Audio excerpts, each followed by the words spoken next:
Welcome to the Creative Life Podcast, the place where creatives go for inspiration. On this show, we sit down with artists, makers, and creative thinkers to talk about the real stories behind the work, the challenges, the breakthroughs, and the lessons that shape a creative life. Each conversation is designed to inspire you, encourage you, and remind you that your creative journey matters. My name is Jessica. I'm a creative coach as well as your host, and I'm joined today by co-host Dr. Jacqueline Gibbons and a very special guest.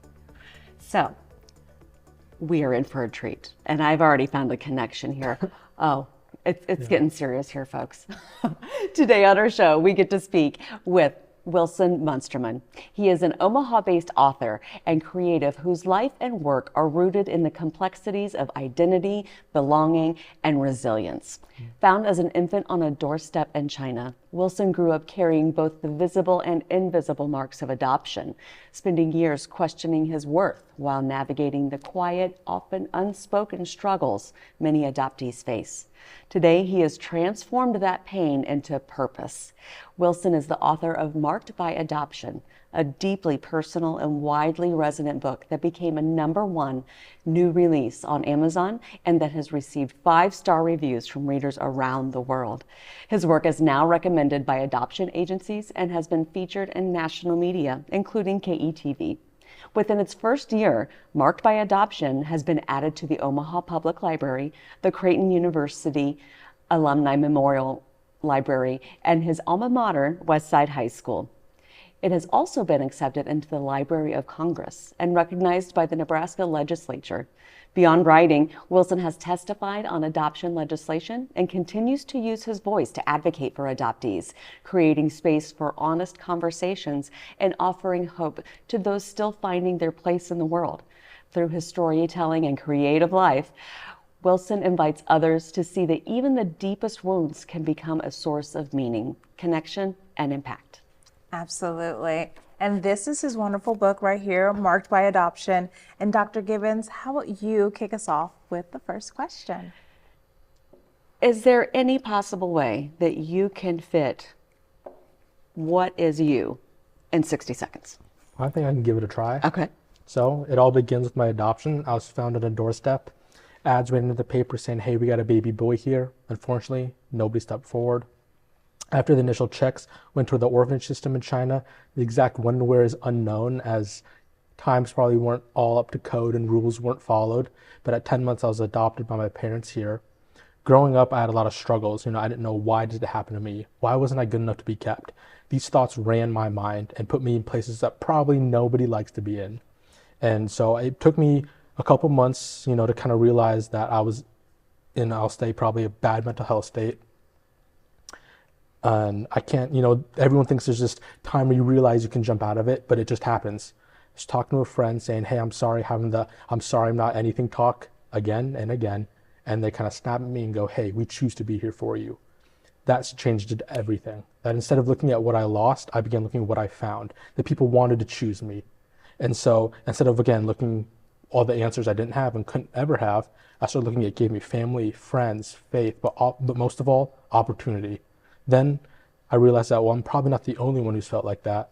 So let's see if I can get my thoughts into a book and then help the next kid feel better. Hope your timing, what was my time on that? No, you did great. I think you have nailed the elevator pitch. Like, I will give it to you. I really enjoy your professionalism and how you, is one of the things that actually you reached out to us. Yeah. I love audacity. Yes. I love gumption. Yes. I love tenacity. And you have it. So I was Appreciate that. Absolutely. Appreciate that. All right. So go ahead. You already really answered the moment where you, no, never mind. No. So the moment when you knew Marked by Adoption needed to exist. Well, I knew it needed to exist because I was talking with a mother who works at Release Inc. And, I'm actually going to go speak there tomorrow and share my story. And she has an adopted daughter from Japan. She was about 9 or 10 at the time. And the mom goes, she's starting to have questions. She's starting to have the whys. Thank God I, kind of have my background in adoption. I know how to kind of tackle those. That really stuck with me because I'm going, okay, that's not the situation of other adoptions. It's usually, unfortunately, I can't have kids. But I got a lot of love to give and I got a house with an empty room. how do I want to become a parent? So then I realized that, you guys are young enough. I'm sure you remember being a teenager and your parents don't understand, right? Right? For adoptees, how are parents supposed to understand if they don't have that education or experience being adopted themselves? So I saw the education imbalance, said, you know what, let's start writing something to help level that playing field out. Well, that's really amazing. And so that really leads into our next question is, when did you first begin to understand the emotional weight of your adoption story? And I'm going to add on to that because what it feels like from the outside looking in at your story is that you resonate with the stories of others. Just like you said, I was there, the mother was saying, and she gave her own life experience. So this is a pretty weighty subject that you were born into, right? Like this is a gift that was given to you. So how do you understand that emotional weight that's connected to it? I understood it because of there are things in life and early on that I dealt with and couldn't relate to with anybody else. A girl in 4th grade kind of said, hey, are those your fake parents? What do you do in that moment? Your parents, being parents, you don't tell your kid, hey, if some kid does this, here's what you do. So it was kind of at a loss. Growing up, people would come up and shake my dad's hand going, hey, is he adopted? Thank you. Thanks for saving it.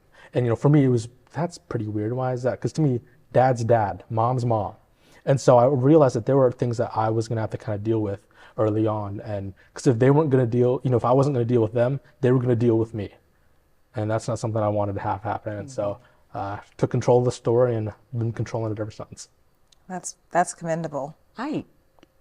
I'm sorry, just a bit of a jaw drop moment that random strangers are just that insensitive. And especially kids. And for me, my dad was good about it. It was, he just doesn't understand. So they were great. At that age, your kid's going to react how you react. But for me, it was, I didn't really think too much of it. I'm like, that's kind of weird for doing that to my dad. I'm like, well, felt left out. I was like, where's my handshake? Right. I'm his son. You're welcome. So that's fair. Yeah. That's a fair question. Where's my handshake? So writing something this personal is tremendously intense. I can only imagine. So what was actually the hardest part of the process? The hardest part, well, there was two. One, the emotional side. What did I want to get out there? I looked at the other adoption books, all great, but they are kind of all focusing on someone's story. For me, I didn't want this book to be about me. So I said, let's take snippets from my life, have that be credibility, and let's talk to the public. So it was trying to find out what I wanted to get out there and how comfortable I was being vulnerable. The second part was the capital. I didn't have capital. So I had to, so thank God, right now I admit, and I always have admitted, I used AI. I didn't have, revising and editing. It's all kind of just perspective. So for me, it was, let me write the chapter. Okay, put it in the AI, make it sound very educational in a textbook. Because the way the book looks and the way it sounds, it's a tough read out loud. But because in your head it looks like a textbook, you're more likely to take it with knowledge. And so it was writing a chapter, putting it in there, going, oh, that looks pretty good, and then moving on. And so that was the hard part of trying to, emotional, and then also doing it by myself, self-published. I didn't have anyone to fully, guide me, walk step by step. Of course, I had here and there a couple calls, Van Deeb, who's Prime Home Real Estate. I remember he didn't even know who I was, and I'm calling him, texting him on the phone for about 2 hours, freaking out, going, what do I do? How do I write? He didn't even know who I was. And so he gave me a lot of 2 cents, but it was a big learning curve. Learning, that was probably the second biggest thing. Wow. I actually met Van Deeb. He's a pretty amazing person. He's going to outlive us all. I'm pretty sure about that. He has multiple books under him. Okay. So one of his big things is about asking for help.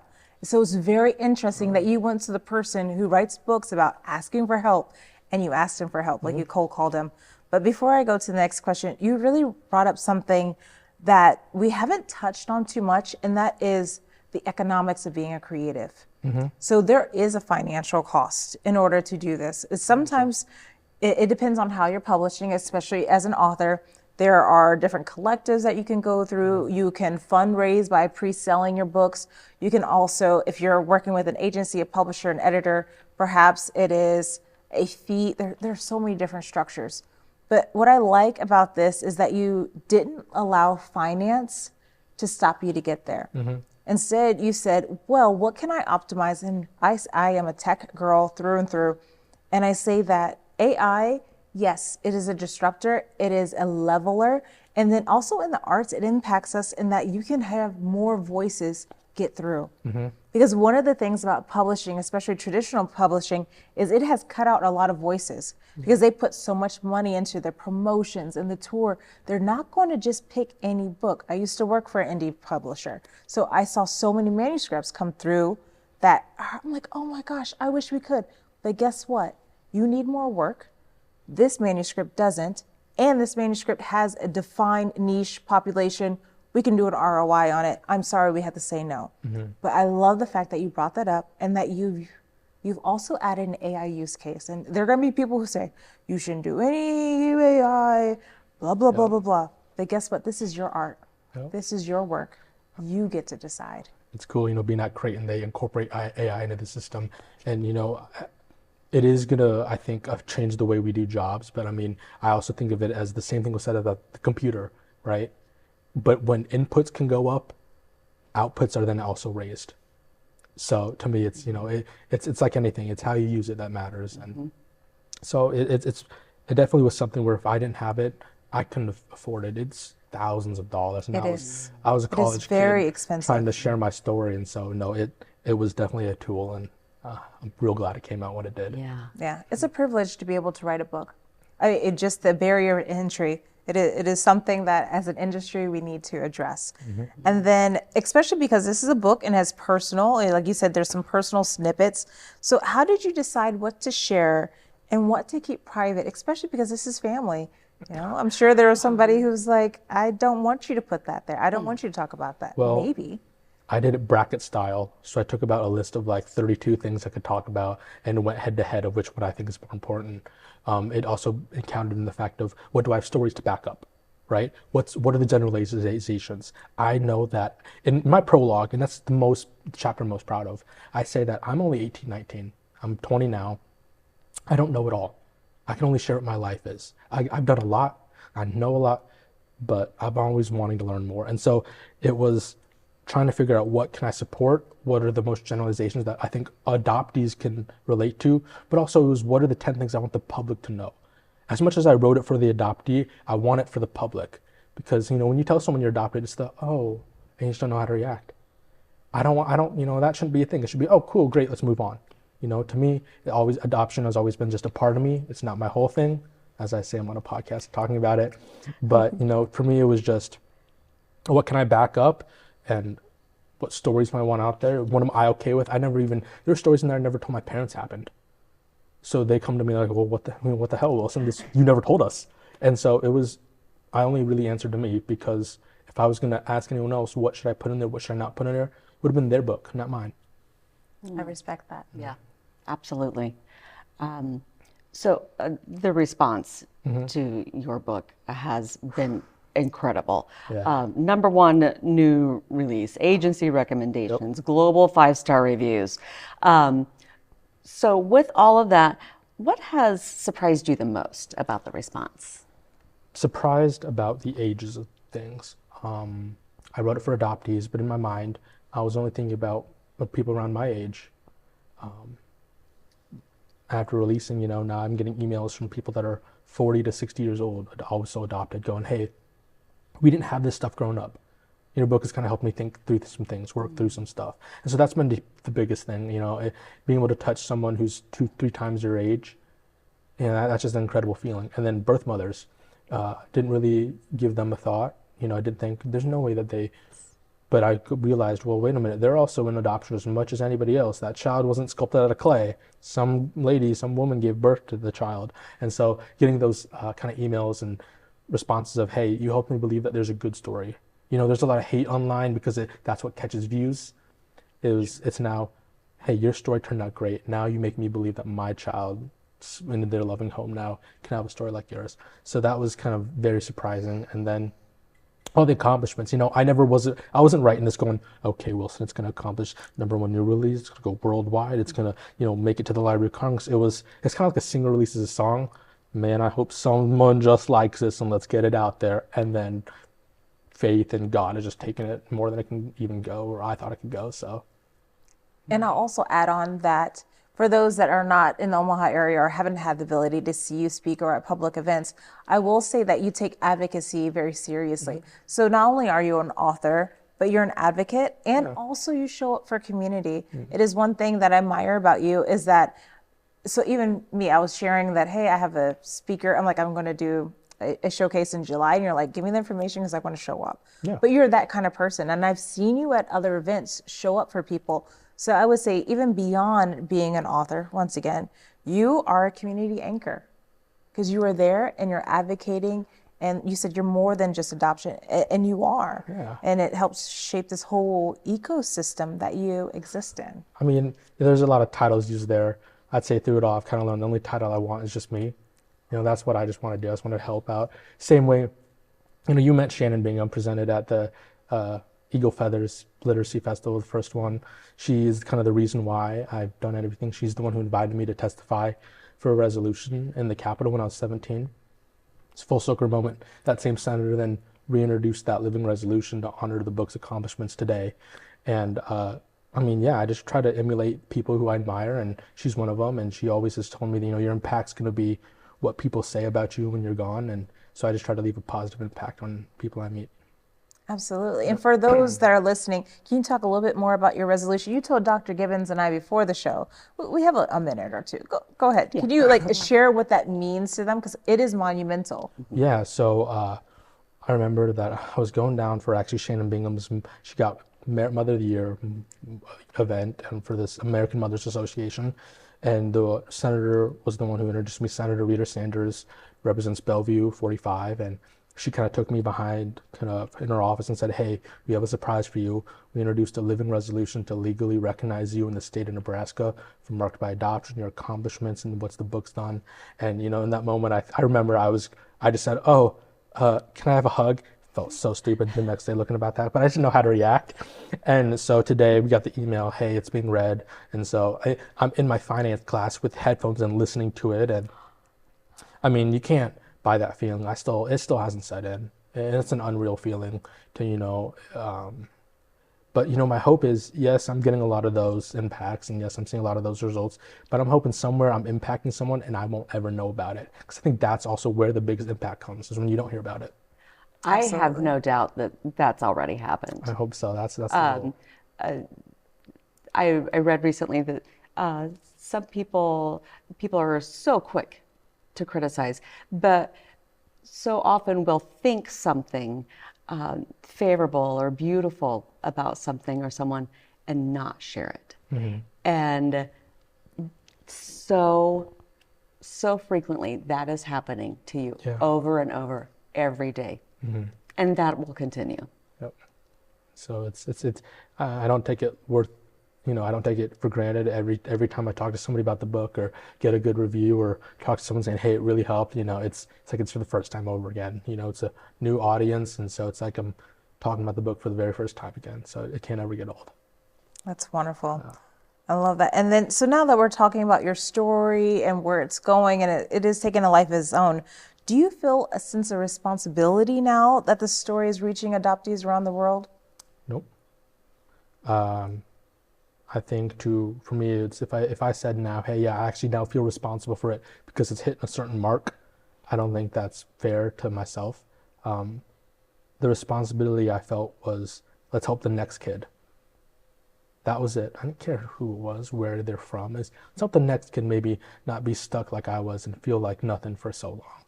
So there's always been a responsibility, but the exact when, where, that hasn't never been laid out. It's just, let's just help somebody. Because the same way people helped me, how do I relay that? The best thing I've always been told is, what good is learning something if you can't pass it on? So at that point, you're just harboring information and not sharing it. Same thing with advice. So that's the goal. Any situation I can go through, I should try to help someone, and then try to mentor people along the way. I've had a lot of great mentors, so now I'm trying to do that too. Right now sitting across the camera right now, there's my 15-year-old cousin I'm trying to help show through life and take through high school, and so that's the goal, just how to give back to the next generation. Absolutely. You have, at the ripe old age of 20, have already accomplished a great deal and have a tremendous perspective. And you've also already discovered that one of the greatest joys in life is to serve others. That when you know you have been of support or service to someone else, that's where joy comes from. And but just to think that this actually started with your vulnerability. It started with you revealing your pain, and how you experienced that, throughout the 20 years. Well, 17 when this came out. 18, 18, okay. 19, yeah. That's amazing. Because we're actually coming up this Saturday, March 28th, 2026 will be the 1-year anniversary of the book. Oh, beautiful. So Wow. coming up in 2 days. And so with your book, but also thinking of the not being responsible for others, yet also serving as an advocate. There's so many nuances here. With that in mind, how does storytelling, how does that play in with your sense of identity? Well, I mean, growing up, my mom would always kind of read me bedtime stories, and I wouldn't like the ones that were on the paper, so I'd always have her go off charts with me, and kind of just being around that, seeing that creativity, it helped me tell my own story. And, that's all books really are. They're just stories, whether they're fantasy and you got Harry Potter, or if you got some historical, really telling the story of a battle, of a war, it's all just storytelling. And the best thing I love is there's not a wrong way to really do it. You do it how you see best fit, and just pray someone out there kind of likes it. And so that's really all I did. Wonderful. Wow. And I think more youth should share their world. Absolutely.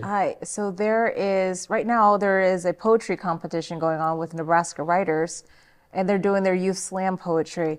But I think it's so beautiful to hear from different ages, speaking into subjects in different genres. It is not just one age group that can create.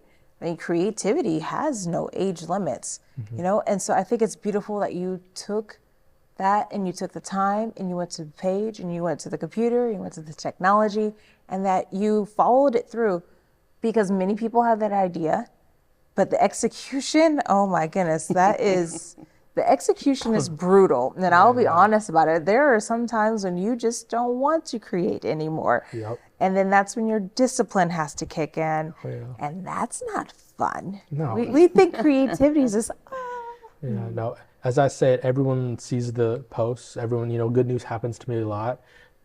But there's a lot of hard work that goes into it, Like I cold emailed you, Yes, when you did. when I was starting out, I was, hey, my name is Wilson Munsterman. Didn't have a book at the time, but I was, hey, I'd love to come on your podcast, share my story. I think and really help the next kid.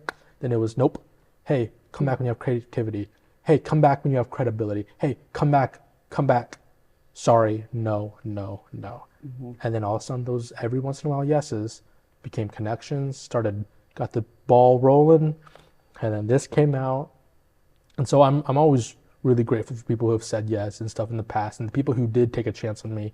I still keep in contact with them. Every time I get something, I'm giving people, framed copies of the resolution or the letters I'm getting. I'm giving them back framed, going, hey, thanks for supporting me when not a lot of people did. Because, you remember that stuff. It's easy to stand with someone, when the fire's burning, but when the fire is not even lit yet, it's real hard to stand with someone. And so just taking notice of those people who did, it's real nice to give back to them and show them, hey, I see you. I saw the way you treated me. It's not forgotten.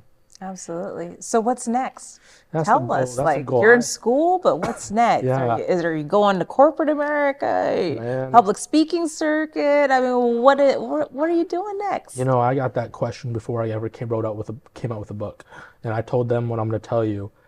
Life has a funny way of putting things in my path, right? I might be steering the ship, but I know God's got the map. And so I'm with you. I can't wait to see what's next. Can I tell you what's going to happen exactly? Not one bit, not a clue. But I can tell you that I'm with you right now. I'm excited to see what happens because it's a big mystery to me. Oh, that's beautiful. All right. Well, guess what, creatives? We are almost at the end of our podcast today. And I am so happy that you have made it to this point. And before we get ready to do our rapid fire question at the end, Wilson, do you mind shouting out your social media? Because we're watching this on Local Access TV, the Roku app. We are streaming on all major platforms. And I guarantee you there's at least one person out there that wants to connect with you. So how can they do that? So just Instagram, Facebook. Instagram's Wilson, Wilson, and Muns, first four letters of my last name. Facebook's just Wilson Munsterman. The easiest way would be just to go to barkedbyadoption.com.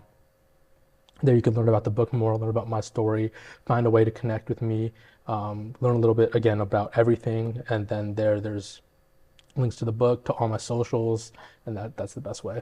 Okay, wonderful. Well, we're going to do a rapid fire question. Dr. Gibbons is going to do the honor. And ready. yes, we can't wait to see how you're going to answer it. So, what does it mean to you right now to live a creative life? It means that you get the opportunity to do what you want and make others happy through whatever that may be. Art, painting. You know, my buddy Brock Edvich, who's a painter, he's also like the world champion for bench press right now. Benches 575 pounds. He just had an art show at Creighton, and his art's displayed there right now. So kind of just encouraging others doing that. You know, I showed up for his art show. He's always shown up for my stuff. So it's just supporting one another and however they might find that creative expression.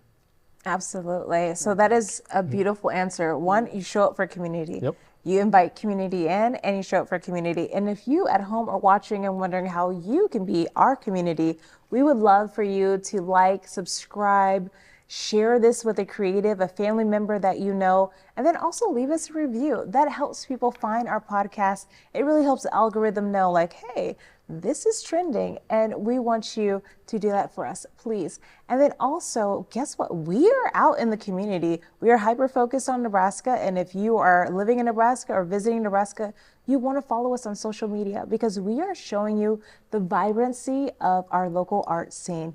And just remember, wherever you are, your creativity is worth it. And Dr. Gibbons is going to do the honor of signing us off today. Well, something that I would like to do to kind of put you on the spot here.